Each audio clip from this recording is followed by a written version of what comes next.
You tell yourself you need more discipline, more structure, more consistency. But here's what confuses you. Some days you're focused, clear, driven. Other days, you can't even start.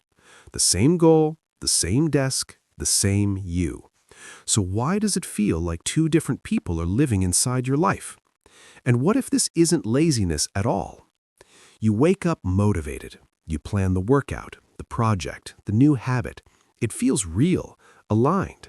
But later, something shifts. You scroll instead.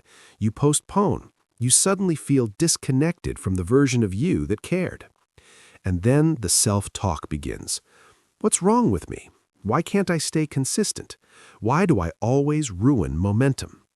This isn't simple procrastination. It feels deeper, like one part of you sets direction and another quietly resists it. Over time, this creates identity confusion. You don't trust your motivation. You don't trust your future self.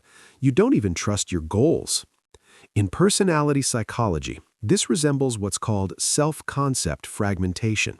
Your identity isn't integrated. It's compartmentalized. Different versions of you activate in different emotional states. The ambitious version, the tired version, the avoidant version, and they don't communicate. So your life starts to feel inconsistent, not because you lack discipline, but because your internal system isn't unified. But here's the deeper question. Why would your brain split your identity in the first place? You are not broken, and you are not lazy. Identity splitting is often an adaptation. At some point, becoming a certain version of yourself felt necessary. Maybe the high-achieving version earned validation. Maybe the low-expectation version protected you from disappointment. Maybe the independent version kept you safe. The brain is practical. It builds identities that solve problems. But when those solutions are built in different emotional environments, they don't naturally integrate. So instead of one stable you get state-dependent selves. Each one believes it's the real one. Each one feels convincing when active. This isn't weakness. It's a nervous system trying to reduce pain. The issue isn't that you have multiple parts. Everyone does. The issue is that they're competing instead of coordinating. And that competition drains energy. Let's slow this down. Your brain encodes goals and identity through emotional memory networks. When you set a goal in a calm, motivated state, your brain links that goal to that emotional context. But later, when your emotional state shifts, stress, fatigue, doubt, a different neural network activates. Different memories, different predictions, different identity. This is called state-dependent activation. You don't access the same version of yourself in every state. Think of your identity like a playlist. Different moods trigger different songs. The problem is your productive playlist and your protective playlist don't share tracks. So when stress rises, your brain switches playlists entirely. Now add another layer. Your brain prioritizes immediate threat reduction over long-term reward. The prefrontal cortex plans, the limbic system protects. When tension appears, fear of failure, fear of exposure, the protective system overrides the planner. Not because you're lazy, but because survival always outranks ambition. Here's a simple mental model. Imagine two drivers holding one steering wheel. One driver wants growth, the other wants safety. If they pull in opposite directions, the car doesn't move smoothly. It stalls. That stall feels like laziness, but it's internal unmisalignment. So the real question becomes, how do you get both drivers to hold the wheel together? We're not trying to eliminate parts of you. We're trying to integrate them. Here are 4 psychologically grounded shifts. Step 1. Name the versions of you. What to do? Identify the 2 or 3 main selves that show up. Write them down. The achiever, the avoider, the protector. Why it works. Labeling activates the prefrontal cortex. When you name a state, you reduce emotional fusion with it. You move from "I am lazy" to "the protective part is active." This creates cognitive distance. Real-life example. You're about to skip a task. Instead of spiraling, you pause and say, "This is the part of me that's afraid of failing." That moment shifts control back to coordination. But naming isn't enough. Step 2. Reduce goal threat, not effort. What to do?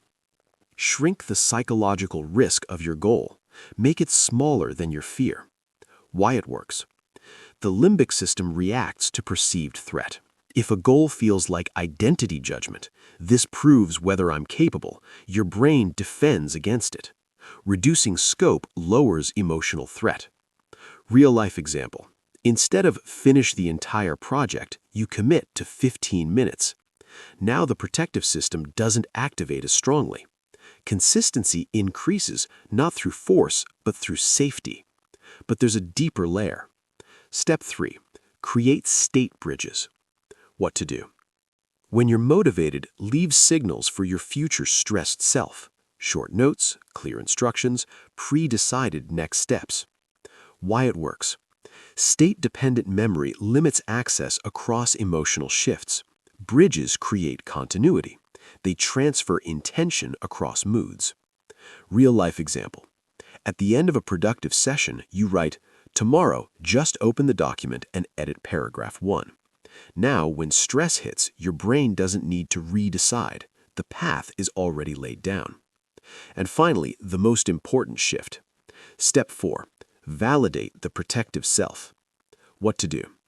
Instead of fighting the avoidant part, acknowledge its function. Why it works. Internal conflict increases stress. Stress activates protection. When you acknowledge the part trying to keep you safe, its intensity decreases. This is based on emotion regulation research. Suppression amplifies activation, while acknowledgement reduces it. Real-life example. Before starting something uncomfortable, you say, "I know this feels risky. Thank you for trying to protect me." It sounds small, but neurologically it lowers defensive activation. Now, both drivers can hold the wheel. Here's the model to remember. You are not inconsistent. You are context-dependent. Different emotional states activate different identities. The goal is not dominance, it's dialogue. Think of your identity like a round table. Each part gets a voice, but no part gets full control. When ambition listens to protection and protection trusts ambition, movement becomes smoother, not dramatic, just steady. And steadiness builds trust. Trust in yourself doesn't come from perfection. It comes from internal coordination. You don't need a new personality. You don't need harsher discipline. You need integration. The next time you stall, pause before calling it laziness. Ask, which part of me is driving right now? And what is it trying to prevent? Because the version of you that resists isn't your enemy. It's a protector that hasn't been included in the plan. When you stop fighting yourself, energy stops leaking, and what felt like laziness quietly transforms into alignment. You were never divided because you were weak. You were divided because you adapted. Now you're learning how to bring yourself back together, and that changes the direction of the wheel.